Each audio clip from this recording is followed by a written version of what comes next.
하나님 말씀 시편 5편 7절 말씀입니다. 시편 5편 7절 우리 한 목소리로 합독하겠습니다. 오직 나는 주의 풍성한 사랑을 힘입어 주의 집에 들어가 주를 경외함으로 성전을 향하여 예배하리이다. 아멘. 오늘은 예배의 자세라는 제목으로 함께 은혜를 나누고자 합니다. 인간은 하나님의 형상대로 창조되었다고 합니다. 하나님은 영적인 존재이고요. 인간에게만 영혼을 하나님께서 주셨고, 개나 고양이나 원숭이는 똑똑하지만 하나님께 예배를 드리지 못합니다. 인간만 하나님께 예배를 드립니다. 그래서 그 하나님과 함께하고 세상 모든 만물을 정복하고 다스리며 행복한 존재로 만드셨다고 합니다. 그러니까 언제 가장 행복하냐? 하나님과 함께할 때, 예배 드릴 때, 이때 가장 행복한 존재로 하나님께서 인간을 만드셨다고 합니다. 진짜 예배에 성공하면 인생이 성공되는 거고, 예배에 실패하면 인생이 실패된다고 계속해서 이제 전도자를 통해서 우리가 말씀을 배웠습니다. 그래서 성경에 보면 항상 그랬어요. 이스라엘 민족이 예배에 실패하고 우상 숭배하면 항상 나라가 망했고요. 다시 하나님을 찾고 회개하고 돌아오면 하나님이 다시 또 치유하시고 회복해 주셨습니다. 오늘도 그 예배에 꼭 승리하고 모든 하늘과 땅의 모든 복을 받고 현장을 살리는 응답을 함께 받았으면 좋겠습니다. 아멘. 자, 예배의 자세 5가지에 대해서 또 목사님이 말씀을 주셨죠. 사모함, 시편 42편 1편. 하나님이여 사슴이 시냇물을 찾기에 갈급한 같이 내 영혼이 주를 찾기에 갈급하니이다. 갈급한 마음으로 하나님께 나가는 겁니다. 똑같이 예배를 드렸는데 어떤 사람은 아무 역사가 일어나지 않아요. 성령의 감화 감동이 없어요. 근데 어떤 사람은 똑같이 예배 드렸는데 막 눈물이 나고 성령이 임하고 또 하나님의 은혜와 또 하나님의 축복이 쏟아지는 사람이 있습니다. 저도 이제 목사다 보니까 메시지 하면 알죠. 누가 졸고 있고 누가 초롱초롱 빛나며 하나님 말씀을 이렇게 듣고 있는지 저도 이렇게 보거든요. 근데 하나님도 보신다는 겁니다. 그래서 죄송하지만 너무 사모하는 마음으로 앞자리에서 말씀 듣는 거랑 사모하지 않고 그냥 맨 뒷자리에서 말씀 듣는 거랑 이게 달라요. 성령의 역사가 달라요. 하나님은 인격적인 분입니다. 어떻게든지 은혜 받고자 앞자리에 앉은 사람들에게 더 큰 은혜를 주세요. 하나님은 사모하는 자에게 더 큰 은혜를 주십니다. 그래서 멀리서 오신 분들이 큰 은혜를 받고 가는 이유가 여기에 있어요. 사모하는 마음으로 왔기 때문에 하나님은 그 사모하는 자에게 만족을 주시는 줄 믿습니다. 자, 두 번째, 간절함으로 말씀을 예배를 드리라고 합니다. 이사야 40장 31절, 이번 주 암송유절이죠. 오직 여호와를 앙망하는 자는 새 힘을 얻으리니 독수리가 날개치며 올라감 같을 것이요 다른 박질하여 곤비하지 아니하겠고 걸어가도 피곤하지 아니하리로다. 그러니까 간절함으로 하나님 앞에 나오는 자에게는 하나님께서 더 큰 은혜를 주신다고 얘기를 합니다. 간절함으로. 여기 보니까 제가 곤비하다, 피곤하다 무슨 차이지? 좀 하는데 피곤은 좀 일하다 피곤하다 좀 그런 거고, 곤비한 것은 일하다가 진짜 힘이 들어서 2-3일간 누워 있어야 돼요. 그래서 회복되는 게 다르대요. 피곤은 조금 잠깐 앉았다가 가면 피곤이 풀리는데 곤비는 며칠 동안 누워 있어야지 이게 몸에 회복이 된대요. 완전 다른 의미라는데, 다른 박질하는 게 더 힘들죠. 걸어가는 것보다. 어쨌든 하나님을 앙망한 자는 곤비하지도 않고 피곤하지도 않대요. 예. 그래서 은혜를 사모해야 됩니다. 하나님 은혜 주세요. 하나님 은혜 아니면 살 수 없습니다. 그 똑같이 예수님의 옷자락을 건드렸지만 진짜 간절한 마음으로 예수님의 옷자락을 건드렸던 혈루증 여인이 예수님의 능력을 체험했던 것처럼 진짜 간절한 마음으로 하나님께 나갔을 때 하나님께서 능력을 우리에게 더해 주신 줄 믿습니다. 그래서 우리는 간절한 마음으로, 사모하는 마음으로 앞자리 않고 간절한 마음으로 하나님 은혜 주세요. 이렇게 하면서 예배를 드리면은 하나님께서 그걸 들으시고 그 간절한 자에게 더 큰 은혜를, 하나님의 역사를, 하나님이 주신 힘을 체험하게 되는 줄 믿습니다. 자, 세 번째, 청종함이래요. 사무엘상 3장 10절. 사무엘이 이르되 말씀하옵소서 주의 종이 듣겠나이다. 그러니까 예배는 드리는 거잖아요. 말 그대로 헌금도 드리고 찬양도 드리고 기도도 드리고, 그런데 뭐가 있냐면 하나님 말씀 그리고 목사님의 설교, 이거를 듣는 시간도 있어요. 그래서 이것도 주의 깊게 들어야 돼요. 하나님 말씀을. 목사님이 말씀을 전할 때 자기 얘기하는 거 아니잖아요.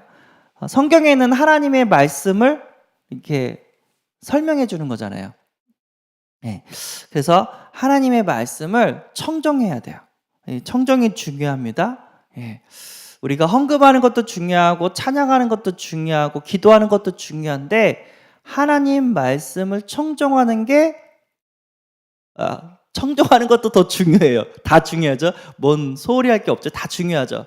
근데 이게 뭐랄까, 찬양 잘하는데 말씀 딱 시간에는 막 졸고 피곤해하는 분들이 있어요. 우리 교회는 없는데 아프리카 사람들이 찬양할 때는 막 흥이 넘쳐요.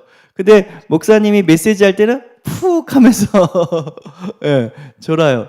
저도 군대 있을 때 이등병 시절에 사모함으로 갔는데 찬양할 때 너무 즐거웠는데 목사님이 설교할 때는 그냥 이렇게 졸았던 기억이 좀 있어요. 어쨌든 하나님의 말씀을 청종해야 돼요. 이것도 예배의 방법입니다. 사무엘상 15장 22절에서 27절 어떤 일이 있었냐면 사무엘과 사울 왕의 대화거든요. 사울 왕한테 뭐라고 얘기했냐면, 사무엘이 이르되 여호와께서 범죄와 다른 제사를 그의 목소리를 청종하는 것을 좋아하신 같이 좋아하시겠나이까? 순종이 제사보다 낫고 듣는 것이 순양의 기름보다 나으니. 하나님 말씀에 순종하는 것이 제사보다 낫고 하나님 말씀을 듣는 것이 순양의 기름을 하나님께 드리는 것보다 낫다고 얘기를 합니다. 이는 거역하는 것은 점치는 죄와 같고 완고한 것은 사신 우상에게 절하는 죄와 같음이라. 하나님의 말씀을 거역하는 것은 점치는 죄와 같대요. 그리고 하나님 말씀을 안 듣고 완고한 것은 우상에게 절하는 죄와 같대요. 하나님이 제일 싫어하는 게 우상한테 절하는 거고 점쟁이 찾아가는 거거든요. 근데 하나님의 말씀을 안 듣는 거, 하나님 말씀을 완고하게 거절하는 것이 우상 숭배의 죄랑 똑같답니다. 왕이 여호와의 말씀을 버렸으므로 여호와께서도 왕을 버려 왕이 되지 못하게 하셨나이다 라고 얘기를 합니다. 아주 무섭죠. 그러니까 왕이 여호와의 말씀을 버렸어요. 순종을 안 했다는 거예요. 여호와께서도 왕을 버렸다는 겁니다. 그래서 우리는 하나님 말씀에 아멘하고 하나님 말씀에 순종해야 됩니다. 목사님께 순종하라는 얘기가 아니에요. 목사님이 전해주신 하나님 말씀 앞에 순종을 하는 거예요. 그때 하나님께서 우리를 버리지 않으시고 하나님께서 우리를 세계복음화에 끝까지 쓰임받게 하신 줄 믿습니다. 하나님의 말씀에 순종하지 않고 완고히 거역하는 것은 우상숭배, 점치는 거랑 똑같다고 합니다. 아주 무서운 얘기죠. 그래서 주여 말씀하옵소서 주의 종이 죽겠나이다. 하나님의 말씀에 청종하고 순종하는 자세로 가야 됩니다. 근데 어떤 목사님은 이거를 뭐라고 얘기했냐면, 우리가 어떻게 하나님 말씀을 다 지킬 수가 있냐, 우리는 그럴 수 없다, 막 그렇게 말씀하신 분도 있어요. 틀린 말은 아니에요. 우리는 연약하기 때문에. 그래도 말씀에 순종하려고 몸부림은 쳐야 돼요. 내가 다 하나님의 율법을 지킬 수는 없지만, 왜냐면 연약하고 또 이렇게 넘어지기 좋고 깨지기 같은 질그릇이기 때문에, 그래도 하나님 말씀에 순종하고 하나님 말씀을 지키려고 몸부림은 쳐야 된다는 거죠. 하나님 그 모습을 보시고 말씀에 순종할 수 있는 힘을 더해 주실 줄 믿습니다. 그래서 청종함이었고요. 경외함. 시편 5편 7절, 오늘 주신 말씀이죠. 오직 나는 주의 풍성한 사랑을 힘입어 주의 집에 들어가 주를 경외함으로 성전을 향하여 예배하리이다. 주를 경외한대요. 두렵고 떨리는 마음으로 하나님 앞에 나간다는 거예요. 우리가 지금은 청와대가 없었죠. 백악관으로 설명할게요. 미국 대통령이 너무 감사해서 저를 불렀다고 생각해봐요. 그러면 미국 대통령을 만나러 가는데 백악관, 백악관을 가는데 어떻게 가요? 슬리퍼 신고 그냥 청바지 입고 갑니까?